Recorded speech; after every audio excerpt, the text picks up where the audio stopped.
こんにちは、阿部義俊です。今回の動画では絵を描くことでも、仕事とか勉強でも何でもいいんですけど、何か課題に取り組んでいて行き詰まってしまった時に問題解決の最初のきっかけになるのは〇〇であるということについて話をしてみようと思います。この〇〇に入るのは、何だと思うでしょうか。ちょっと考えている間に今回のちょっと自分のチャンネルについてのご報告をしてみようと思います。この話自体が、ちょっとヒントになっていますんで聞いていただけると嬉しいです。このチャンネル開設してもう3年半ぐらい経つんですけど、昨日たまたまちょっとカスタマイズの画面を開いてみてびっくりしたんですけど、チャンネルタイトル、チャンネル名みたいなものをちゃんと決めずにいたことに初めて気がつきました。なんか阿部義俊の部屋みたいな名前をつけたつもりでいたんですけど、なんかそのカスタマイズの項目開いてチャンネル名のとこ見たら、ただ阿部義俊って自分の名前だけが入っていて、なんでそうなっちゃってるのかわかんないんですけど、せっかくなんで、チャンネル名を決めて、ついでにそのチャンネルカバーアートっていうそのページの一番上に表示される絵を描いたりしました。で、新しいというか正式なチャンネル名は、絵描き暮らしとその周辺という名前にしてみました。やっぱ自分は絵描きなんで、中心になる話題をその絵に関することに一応定めて、でやはりいろいろ趣味の話がしたいんで、例えばだからそのカメラの話とか、なんかガジェットの話とか、最近で言えば、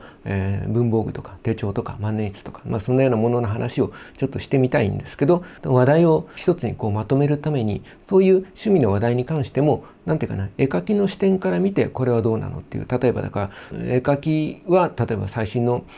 スマホを買うべきなのかとか、絵を描くのに適している万年筆はどれだろうみたいなような、なんか基本的には絵を描くこととか、絵を見ることが好きな人をターゲットにしたチャンネルとして一応その体裁を整えていこうと思います。で、なんでそんなことを思ったのかっていうと、仕事中になんか YouTube をだらっとかけっぱなしにすることが多いんですけど、たまたまその中で、YouTube チャンネル運営の仕方を解説する YouTube チャンネルみたいなのがあって、そこでこれをやってる人のチャンネルは絶対に伸びない、ダメみたいな動画が流れてきて、なんとなくそれをちょっとつけてみたら、そこで言われてるそのダメなことを僕は全部やっているという状態で、これはあかんわと思って、あかんは以前にそのチャンネルの名前を決めてないとかもそのも論外なんですけど、そういう状態だったことに改めて気づいたんで、少しさすがにちゃんとやろうと思いまして、で、ですね、もともと僕のこのチャンネルは3年半ぐらい、前に始めて、最初に投稿した動画は多分1万5000とか6000とか再生ぐらいされているはずで、その後の、動画も、5000から1万ぐらいの間をふらふらと行ったり来たりするぐらいの再生数が一応あって、でその後でなんか、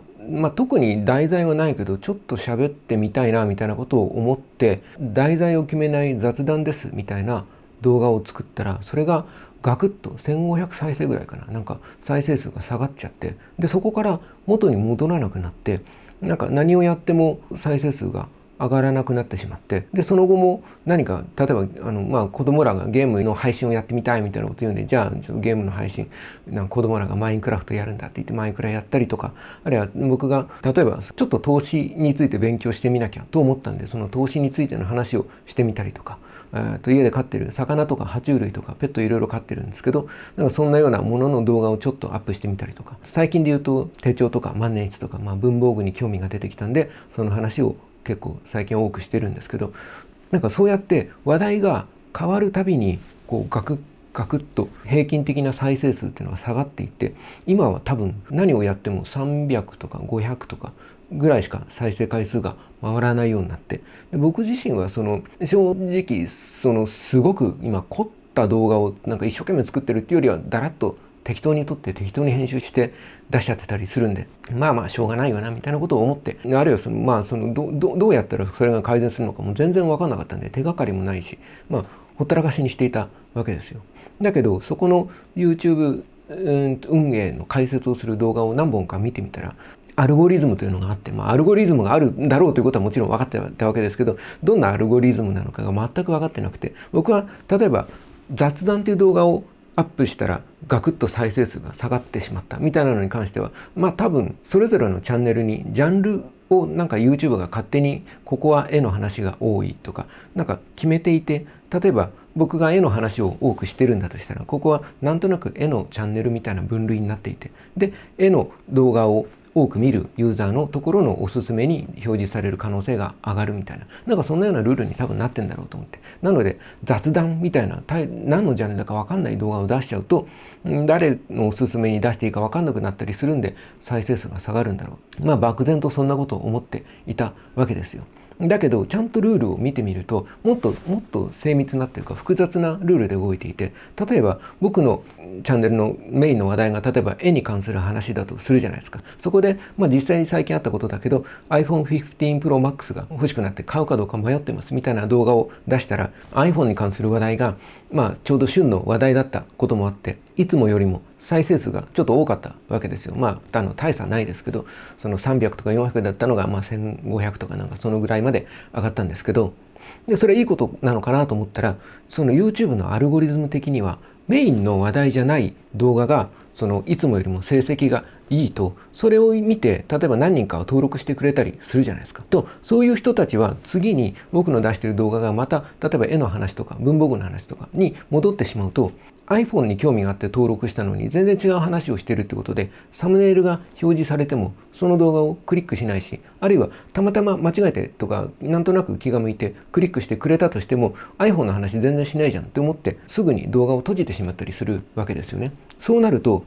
なんかいくつかパラメータがあるみたいで、インプレッションのクリック率みたいな名前かな、その動画がおすすめとかに表示された時に実際にそのサムネをクリックしてくれる確率とか、あるいはその動画の視聴維持率みたいなパラメータがあって、実際に動画を開いた後に飽きずに何%の人が最後まで見てくれたかみたいなパラメータがあって、でそういうものが自分のメインの話題じゃない動画が、たまたま例えば何かバズってしまったりすると、そこでチャンネル登録してくれた人はメインの話題をした時に反応してくれないんで、自分のそのメインの動画のスコアっていうか成績が下がっちゃうわけですよ。だから自分がメインにしたい話題じゃない話題をするのも良くないし、した動画が成績が良かったりすると今度逆にメインの動画の成績が下がっちゃったりするらしいんですよね。だから多分僕はそのいろんなジャンルの動画を出してはスコアを下げてみたいなことをずっとやってきてしまって、結果的にだから僕のチャンネルの中には今絵に興味のある人も文房具に興味がある人も、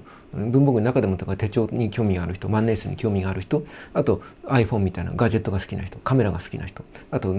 最近してないけど投資に関するチャンネルだと思って登録してくれた人とか、バラバラなジャンルで登録してくれた人がいて、それぞれの人が自分のその興味のない動画に関しては無反応になるわけじゃないか。そうすると僕は今多分このチャンネルって何をやっても大半の人が動画をクリックしてくれないという状態になってしまっていて、なんか正直言うともう YouTube 運営のその解説してくれる動画の人の話を聞いていると、なんかそういう状態になっちゃうともう完全に罪なんで、もうチャンネルを消して新しいアカウントを作ってゼロからやり直した方がマシかもしれませんねみたいな、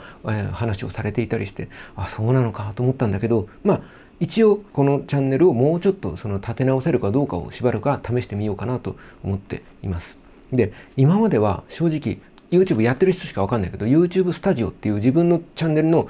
それぞれの動画が何回再生されて何とか率が何%みたいなわけわかんない数字がいっぱい並んでたんですよ。なんかその子のその何とか率とかなんかいろんなグラフとか全然わかんなかったんで、ほとんど見たこともないしほったらかしにしていたんですよ。コメントをもらった時だけコメントはありがたいんで読んで返事を書いたりしてたんですけど、それがそのほんの 1,2 時間何本かその YouTube 解説みたいな動画を見た後で YouTube スタジオのそのアナリティクスっていうその自分の動画の成績表みたいなやつを見てみると、だからそのさっき言ったみたいな視聴維持率とかそのクリック率とかそういうものの意味が分かるじゃないですか。分かると何が良くなかったのかが一目瞭然だ。なんか YouTube スタジオ分かんねえよこんなのって思ってたんだけど、ちゃんと本当に 2,30 分でも1時間でもいいから勉強するとあっという間に分かって、そうすると理にかなってるっていうかよくできてるわけですよ。でそうなってみるとなんていうかな、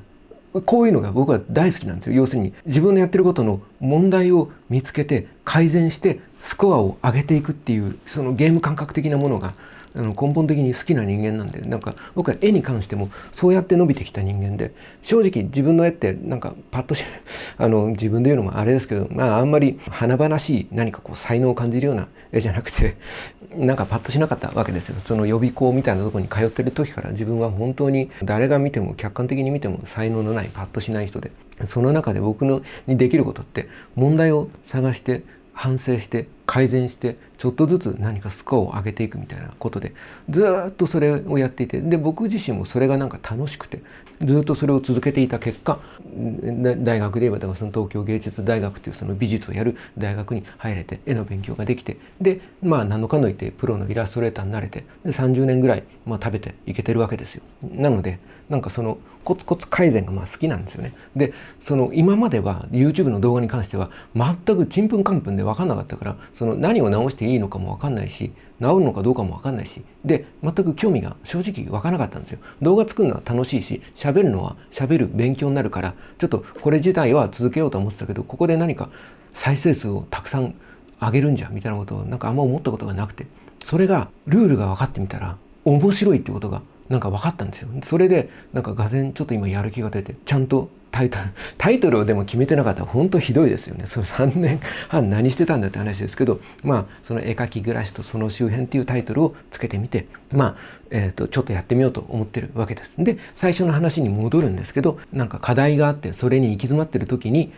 問題解決の最初のきっかけになるのは言葉を知ることだと思うんですよ。正確に言うとその言葉とその定義を知ることだと思うんですよ。で僕も今の話で言うと YouTube スタジオのそのアナリティクスのその項目のそのクリック率がみたいなものを見てもちんぷんかんぷんだったわけですよ。だけどそのクリック率って何っていう言葉の意味が分かると、何が良くなかったのかも結構一目瞭然だし、何を改善すればいいのかもだいぶ見えてくるわけですよ。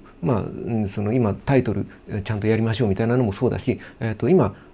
だから主題から明らかに外れてるゲームに関する動画とか、自分のお絵描き動画の中でもずっとライブで配信してだらーっと無言でただ絵を描いてるだけみたいな動画を2時間とか3時間とかあるやつをただただ置いてある状態みたいだったやつとかも、一旦非公開に、してみました。ちょっとそれが正しいかどうかわからないんだけど、このルールを見ている限りそういうただただ長いだけの動画とか、明らかに自分のそのメイ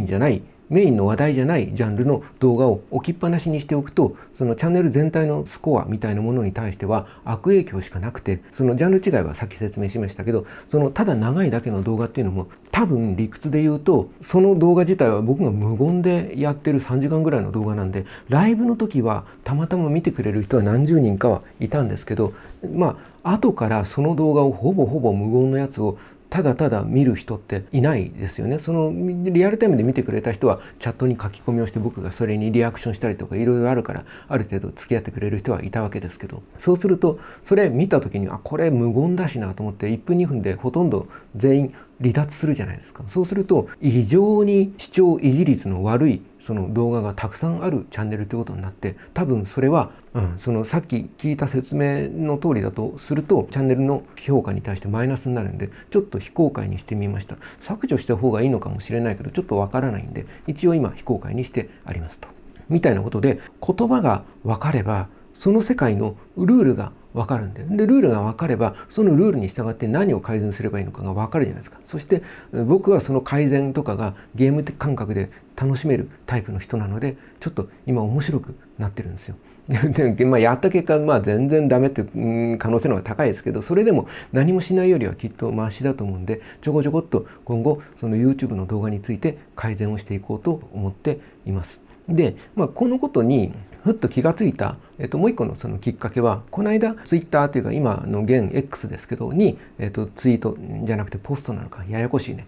ポストした、話題なんだけど、上の子がまたちょっと子供と勉強の話になっちゃいますけど、学校から帰ってきて分かんない問題があるっていうか、どんなのって聞いたら、青は黄色の何倍ですかっていう問題の意味が分かんないって言われて、僕もそれを聞いた時に何のこっちゃと思ったんだけど、要するに図に書くと青が仮に4個あるとするじゃないですか、青い玉が。多分こういうことだと思うんですけど、青が4個ありますと。で、黄色が2個だとするじゃないですか。と青は黄色の何倍ですかって言われたら2倍じゃないですか。なんでこれ分かんないのと思って、青は黄色のこういう青がじゃあ仮に青が4個黄色が2個だとしたら何倍になるのって聞いたらって考えて2分の1とか言うわけですよ。びっくりしちゃって、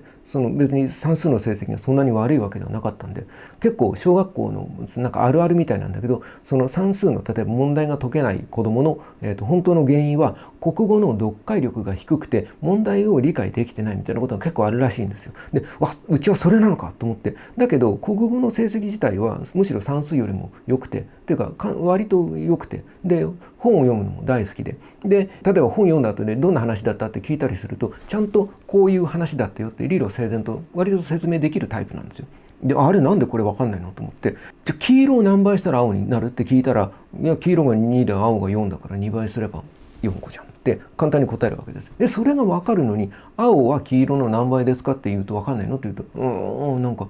それは意味がわからないって言うんですよ。でそれで何のこっちゃか分かんなくてしばらくってなったんだけど、ふって思ったのが、青が4個じゃないですか。ちょっと色変わっちゃった。4個は黄色かけるはてなってなことじゃないですか。でこれは僕も小学校の頃なんか、こういう考え方をしてたんだけど、この真ん中のイコールはっていうのは左にあるものを計算して答えを右に書けっていう記号だと思ってたんですよ。だから今これ逆に書いちゃったけど、要するに2かけるはてなは4ですよっていう話じゃないですか。だけど、上に書いたみたいに青は黄色の何倍ですかって聞かれちゃうと、この上の書き方になるじゃないですか。青は黄色の何倍ですかと、こうなるとその式と答えの位置が逆で意味が分かんないよって、確かに自分も小学校5年生ぐらい、上の子今11歳なんだけど小学校5年なんですけど、こういう時期が確かにあったと思って、結構僕中学か高校上がるぐらいかなに、ある日その数学の先生がイコールっていうのはこれイコールだから右と左が同じ数字になるよっていう意味だ、答えを出せって意味じゃなくてみたいなことをなんか説明を受けて、イコー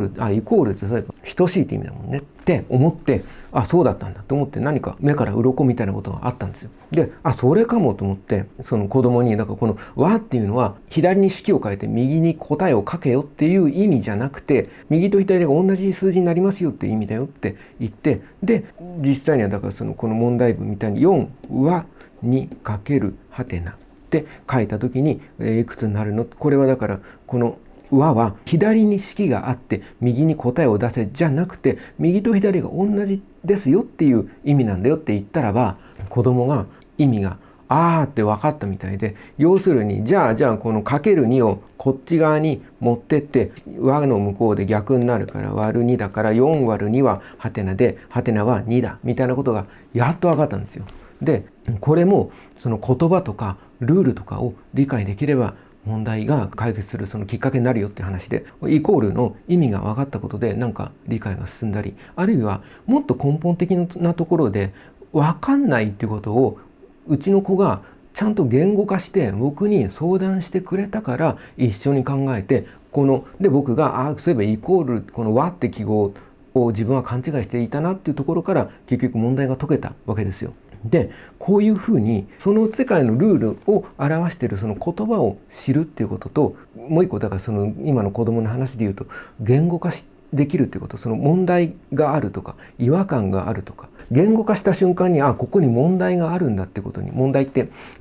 自分の中にその課題となる解けない障壁があるんだっていうか、越えなきゃいけない何かがあるんだっていうことに気づけるってことなんですよ。僕のさっきの動画の話で言ったら、やっぱり YouTube の解説の動画を見てクリック率がどうこうとか視聴維持率がどうこうとかその再生時間がどうこうみたいなパラメータがあってですねっていう解説を聞いて、そういうことかって初めて分かる。で分かってみると、じゃあどうやったら改善されていくのかみたいなものがちょっとずつ見えてくると。でこれがそういう考えに僕がなったきっかけっていうか元になったことっていうのは、絵を描いている時代に確かにあって、例えば最近のことで言うとジェスチャードローイングっていうドローイングの方法があって、最近それを練習してるんですけど、ジェスチャードローイングっていうのはラインオブアクションっていう、なんか最初に大きな人間の動きを捉える大きな線を、一本でもなんか2本でもいいんですけど引いて、そのなんか人の形のきっかけになるようなものを引いて、それをベースに例えばだからこのデッサンを取っていくわけですよ。そんでこのベースになるラインオブアクションがあるおかげで、その人間の写真でモデルさんでもいいけど、その自然な姿勢とか人体の動きみたいなものが捉えられますよっていうスケッチの方法なんだけど、で僕自身は、これをそのジェスチャードローイングというものを知る以前から人間描くときに、似たようなことを、大雑把に当たりを取って、人を描くと、なんか動き出したいときにはなんか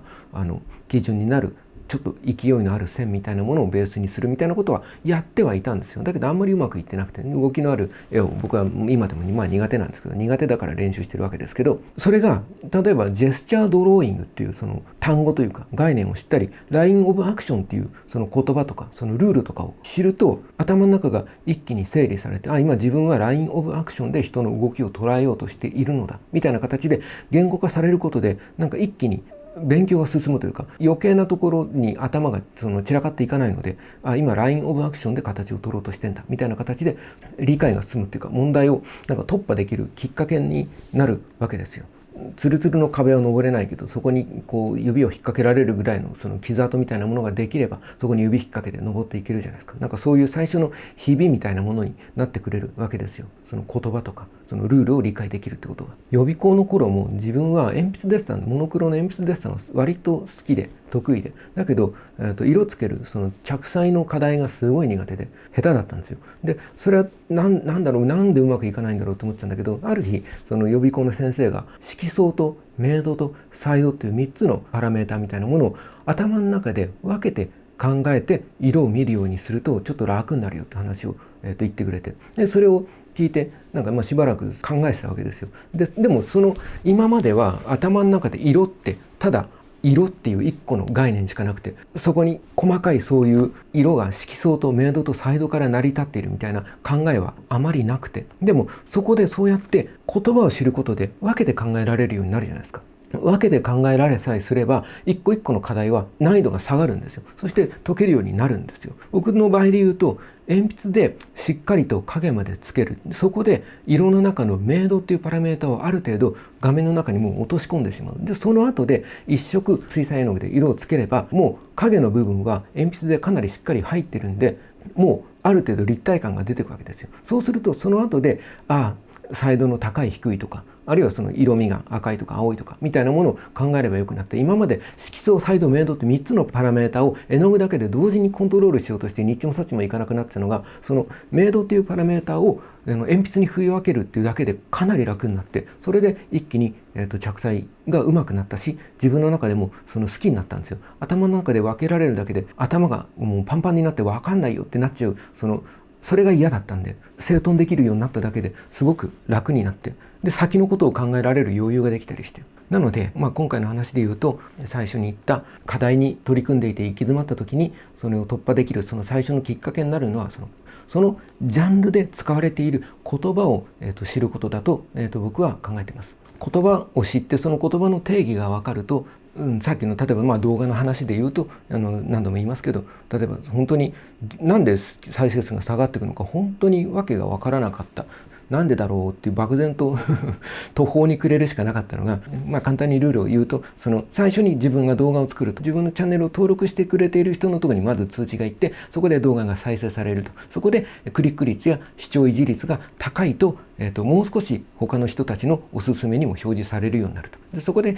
さらに成績が良かったりすると、例えば検索の候補に出てきたりとか、もうちょっと広い範囲のおすすめに出たりとかしていって、だんだん再生数が上がっていくと。要するに見てもらわないとそもそもクリックもされないので、どれだけたくさんの人に表示されるかが大事で、そのためには、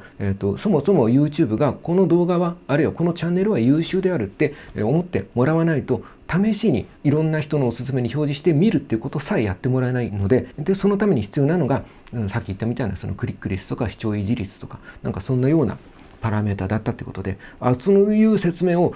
聞いてみると、本当ものの15分とかの動画で、そういうことかって分かって、もう最初から見ておけばよかったって思ったんですけど、みたいに本当に何年もかかってもポカーンとして分かんないみたいなことが、その世界で使われている言葉を知るだけで、要するに言葉がないと考えることもできないんですよ。でも言葉があればその概念自体をぐるぐるといろんな角度から見ることもできるし、さっきの僕の絵の話みたいにいくつかの簡単ないくつかの要素に分解して一個一個の小さくなった問題を撃破していくこともできるわけですよ。でまずだから最初に必要なのは、そこで使われている言葉を一通り知るってことで、何か行き詰まりを感じている人は言葉を増やすのが一番近道だと、思ってます。ということでした。ついでにそのチャンネルを変更したりいろいろやっておりますということでした。そんなわけなんで、そのチャンネルを頑張って育ててみたいという気に初めてなったんで、チャンネル登録いいねなどしていただけると本当にありがたいです。ということでよろしくお願いします。ではでは。